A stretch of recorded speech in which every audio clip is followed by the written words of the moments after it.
Bonjour, nous allons conclure le Tanya d'aujourd'hui, le 4 Nissan 5780. Ok, hier nous avons parlé de deux notions, de rétraction et de cache. On a dit que la rétraction, ça base sur la lumière. Est-ce que la lumière se dévoile ou se rétracte? Et après, peu importe combien de lumière il va rester, après la rétraction, est-ce que sur cette lumière il y a un voile ou il n'y a pas de voile? Alors on a dit que le point commun avec toutes les créatures qu'il y a dans ce monde-là, c'est que peu importe combien d'intensité d'énergie divine il y a dans une créature, elle est complètement voilée dans ce monde-là. D'accord? Maintenant, on a expliqué que le monde est divisé en quatre catégories, le minéral et le végétal, et ensuite l'animal et l'humain. Mais l'Admour Ken prend ces quatre catégories et les divise en deux. D'un côté, il prend la catégorie basse, qui est le végétal et le minéral. On va commencer par le bas, le minéral et le végétal. Et après, au-dessus, l'autre catégorie qui est, tout simplement l'animal et l'être humain. Maintenant, on a dit qu'on est bien conscient que dans, dans l'animal, il y a beaucoup plus d'énergie divine que dans le végétal et le minéral. Et a fortiori, dans l'être humain, c'est une évidence qu'il y a beaucoup plus d'énergie divine qu'il y a dans le minéral et dans le végétal. Et à force, même que dans l'animal. Alors, maintenant, l'Admour Haken dit comme ça. Lorsque je vais faire une bracha, ou alors je vais faire une action, une mitzvah, sans aucune kavana, aucune intention, alors ça va être la parallèle du minéral et du végétal. Alors, ça veut dire quoi?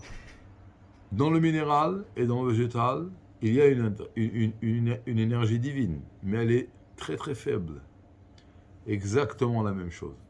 Lorsque je vais faire une bracha ou une action sans kavana, c'est une évidence que je vais faire descendre une lumière divine, mais très faible.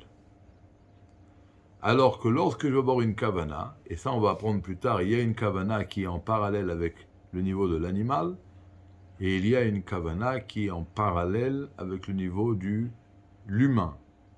Alors là, la lumière divine que je vais faire descendre à travers ma bracha ou mon action va être beaucoup plus grande.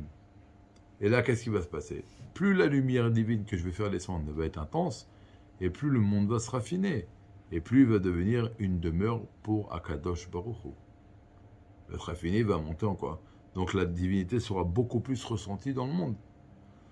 Et donc là, on comprend que si j'ai une kavana ou pas de kavana, c'est pas une chose secondaire et pas importante, parce que de cela dépend quelle va être l'intensité de l'énergie divine que je vais les faire descendre dans le monde.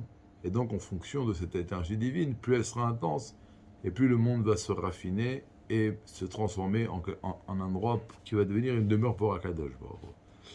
Alors, c'est quoi la kavana qu'on doit avoir? Il est tout simplement la kavana lishma. C'est quoi lishma? Que je ne pratique pas une mitzvah ou je ne dis pas une bracha comme un robot, mais je la fais avec une intention de m'attacher à Hakadosh Baruch Hu. Je la fais pour m'attacher à Hachem. Et lorsque je vais faire une mitzvah avec l'intention de m'attacher à Hakadosh Baruch Hu, alors à ce moment-là, je vais avoir un grand attachement à Dieu. Donc voilà ce que nous avons appris aujourd'hui, l'importance de la kavana. Sans kavana, c'est comme du minéral ou du végétal. Avec une bonne kavana, c'est comme un animal. Et on va voir que l'animal, c'est pas subjectif, hein, parce que les anges sont appelés des animaux. Et donc, c'est un niveau d'amour qui est comparable à ceux des anges. Mais ça, on en parlera plus tard, au début du Périque 39. Et après, il y a un amour beaucoup plus grand qui est en parallèle avec le niveau de l'être humain. Et ça, c'est encore plus fort, l'intensité est beaucoup plus intense. Et donc, l'attachement à Dieu, le rapprochement à la divinité, le raffinement du monde sera encore plus efficace. Donc voilà, on va continuer demain, Bedrat Hashem. Aujourd'hui, on va essayer de se rappeler, à chaque fois qu'on fait une bracha, ou une tfila, ou alors on fait une bonne action, on va essayer de se rappeler de ne pas être des machines, de ne pas être des robots, mais le faire avec une petite intention qui sera « Je la fais pour m'attacher à Akadosh Baruch Hu ». Je vous souhaite une très très bonne journée et une très bonne préparation à Pessah.